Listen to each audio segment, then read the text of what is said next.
There's entitled, and then there's calls the police because I won't let her trespass. Entitled, this is a story about the time an HOA Karen lost her mind when I told her my private lakeside cabin wasn't her weekend retreat, and how she doubled down by calling the cops on me. The cabin. A few years ago, I bought a secluded cabin up in the mountains of northern Arizona. It's tucked away off a dirt road, surrounded by tall pines, and most importantly, it sits on my own private land, completely outside the reach of any HOA or development. I use it as a retreat when I need to unplug from the world. No cell service, no neighbors, just nature. So when a new gated community went up about a mile down the road last year, I didn't think much of it until she showed up. Meet Karen. I was chopping firewood one Saturday morning when a silver Mercedes SUV pulled up on my gravel drive like it owned the place. Out steps a woman in a designer tracksuit, high-heeled hiking boots, yes, really, and massive sunglasses. "Hi, you must be the groundskeeper," she said with a little wave. "I'm Karen Delancey.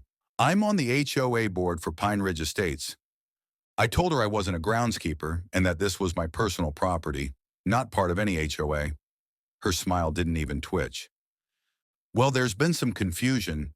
See, this cabin is adjacent to our development, and our maps show this area as common-use forest land. So I'll need you to open the cabin so I can see the layout. We're discussing amenity options." I blinked. "Ma'am, this cabin is on deeded private land. It's been in my family for 30 years. You're trespassing." Her brain short-circuited. Karen was stunned for about 2 seconds before the rage kicked in. She stepped forward like she was about to push past me and snarled, "Don't lie to me. I know all the properties in the area.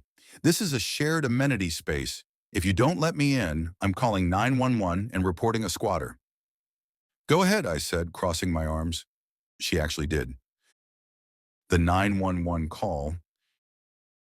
Karen got on the phone and reported a suspicious man was barricading a community facility and that she felt threatened. I sat on my porch while she ranted, occasionally throwing me dirty looks. About 20 minutes later, a deputy sheriff rolled up, someone I actually knew. Deputy Mark stepped out and gave me a raised eyebrow. "We got a report of a squatter, but this looks like your place, Mike." "Yup," I said. "Karen here thinks she owns my land." Karen started up again, waving her phone. "Officer, this man is dangerous and refusing to comply with HOA policies. He's pretending to own this cabin." Deputy Marks asked for her proof. Karen didn't have any, just some poorly printed plat map from the HOA's newsletter. He then asked me for my deed. I keep a laminated copy inside. 10 minutes later, Karen was sitting in the back of the cruiser, not under arrest, but definitely being strongly advised to never step foot on my land again. Fallout. Turns out Karen had been telling her HOA board that my cabin was part of undeveloped HOA recreational space and had been planning to present a proposal to convert it into a shared lodge for community use. No one else had even checked. After my report and a very serious conversation between her, the HOA attorney, and the sheriff's office, she resigned from the board. But it gets better.